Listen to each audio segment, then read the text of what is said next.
Yo, what is good YouTube? It's Soul. I'm going to be putting together a set of videos here that will help people improve and get better at the game. I think a big part of it is going to be understanding how to improve rather than just do this and you'll improve type thing. I just want to help people fix like their mental and like understand how to improve rather than giving you like a cut and paste situation. So this way, at least you'll understand exactly why I think something or why in high elo they do things differently than you do, etc. So this way you can start getting better at the game, ranking up, etc. Because in high elo or low elo, because I'm in Radiant / Immortal elo, and there's people that don't understand this type of shit in my elo. I know that in Plat and Diamond fucking Iron, they're not going to understand this either. So it's important to touch base and cover on it, and hopefully I can help some people rank up and answer some questions as we go.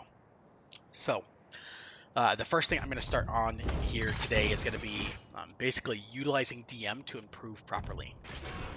So I know there's a lot of people who are, especially in the like mid to high elo, they'll use DM and they're hoping to improve, but they don't know why they're using DM. They're just doing it hoping like winning the DM is going to help them get better in the next game, or going 40 and 20 or something like that is good for them, when realistically usually it's not. Um, and then there's people who don't want to use DM because they don't actually see improvement from it and they don't understand like how it helps them. So I want to help clarify a couple of things when it comes to DMing and how to use it properly so that you can actually get better at the game. So the first thing to touch base on is going to be that DMing is not about winning. Okay, you get 900 EXP whether you win the DM or you lose the DM, as long as you're playing the DM. It does not matter. It doesn't look good on your career. If you beat a pro in a DM, it doesn't fucking matter because you're more than likely playing the DM poorly, more so than they're playing it properly, than you actually being better than them. And what I mean by that is that if you have your sound on, you are not improving at the rate that you could be by turning your sound off. Why is that? Because in game, sound is never going to be an indicator for the spots that you play in DMs half the time. And on top of that, hearing people spawn and having that readiness in your brain that you normally don't have in game is completely fucking you over. And your reaction with your aim. Part of your aim is going to be crosshair placement and like being able to actually move your crosshair into the correct place, like flicking between one part and another, right? But the other part of your aim is actually being able to tie it to your reaction time. So what I mean by that is that if you turn a corner and somebody's standing here, right? If you peek this corner, part of your aim is being able to react to this guy. Even if your crosshair's in the right place, being able to react and actually shoot this guy. If you know that he's there, your brain is on more alert and your reaction time gets shorter. So like you have a faster reaction time in total. Whereas if you peek this angle and you don't know if he's going to be there, but you're expecting it, this is how you think in game. So when you peek it, it's going to be the same as what it would be in game, right? Whereas if you have sound off, it's going to basically force you into that situation every time that you peek, even if you have a general idea of what part of the map they're on. Because the sound will tell you exactly where somebody is, which fucks you over in the long run. Whereas the visual cue of seeing somebody when you turn the corner is what you're going to be reacting to in game almost always. Because like when you're playing A on T side, for example, if you're going to peek A main, you know that somebody could be here or somebody could be here when you peek, right? Those are like the two main angles that somebody would play when you peek into A main. So what you're going to do is you're going to peek these angles, and when you peek them, you're looking for somebody in this angle, but you don't know if they're there, right? Unless they give you some sound cue, which doesn't happen very often. And then you're going to peek like this, and you're going to clear this guy as well. That means that when you actually do this in a DM, if you peek this angle, but you hear somebody running and they're right there, and you just peek like this and you just kill him, you didn't actually benefit anything from that, right? Because you're not going to have that happen in game. And the sound cues are going to be way, way less frequent in game than they are in DMs, right? So you're not going to improve at corner holding, and you're not going to improve your crosshair placement / angle clearing at all if you're focusing on sound. So stop trying to win the DM, start trying to improve, right? So first thing to do is go ahead, remove your fucking sound, okay? That's going to fix one problem. The second thing is going to be how you're actually clearing angles or how you're taking fights. The predominantly best way to play something is to clear one angle at a time and work your way up from there, right? So what that means is that if I'm going to be in a DM, I know that I like to peek T, like topside mid from T, a lot in a game, right? So when I get to this position and I get up to top mid, I'm not just going to come swinging out like this, just looking for somebody, right? Because yes, if this person is caught off guard or they're turned around, I could win that fight. But if there's actually somebody holding me or in a real game, I'm never going to peek like that. So it doesn't improve my movement. What I'm going to try to do is improve my movement and my crosshair placement in this situation. So I'm going to peek here, and I'm going to try to actually isolate this peek alone, right? So now I can kill this guy if he's bottom mid. And then I'm going to move my crosshair, and I'm going to peek this guy in the second part of bottom mid. And then I'm going to move my crosshair, and I'm going to peek top mid, right? So when I do this, now I can do this kind of fast, right? And when I do this, my crosshair placement doesn't have to be perfect, but it's going to help me so I can keep moving in a DM, but I'm properly moving, right? I'm properly moving and getting my movement keys down so that when I get in game, my movement is clean and crisp and that my shots hit, right? The second part of that is going to be that with that being said, it's also going to help that visual cue that I was talking about, right? You don't know if this person is going to be in this angle, but this gives you the chance to actually improve your reaction to them being in that angle, especially if they're in an off angle, right? If you peek like this and they're not here, and then you peek like this and they're not here, but they're actually standing in the middle, so they were on both sides of the angle, now you can improve your flick and your reaction speed to actually catching somebody in an off angle.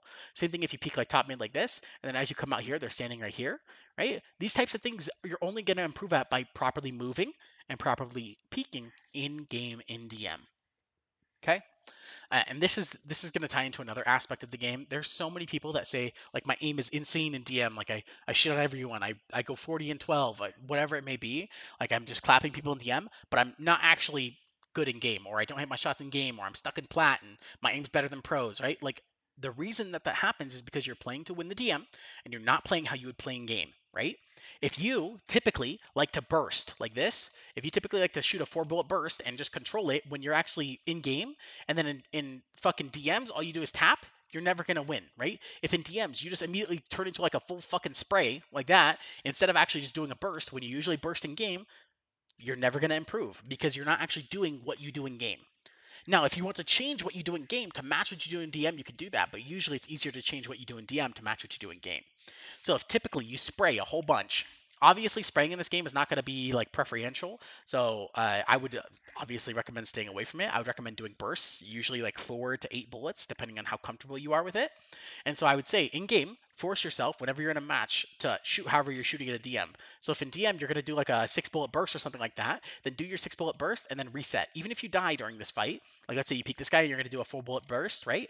If you die fighting this guy when you're doing that, that's okay because you're improving, right? You're getting better at your 4 bullet burst. If they don't kill you during this time, then you can strafe and you can reset and do the 4 bullets again. Because now when you get in game and you're actually doing the same like set of aiming, then you're actually going to improve and hit those shots more often, right? So make sure that you're aiming in game and shooting in game how you would in like your DM, or vice versa, actually in your DM how you would in game, right? And then always make sure, like I said, if you should be pizza slicing in game so that you can properly clear angles. If you're going to be a little lazy about it and you want to full peek this whole thing and just go like this is okay, but it'll still help you improve so that you can move faster. But it's not going to be not going to help you as fast as just like actually learning to pizza slice things, because this will fix your crosshair placement, right?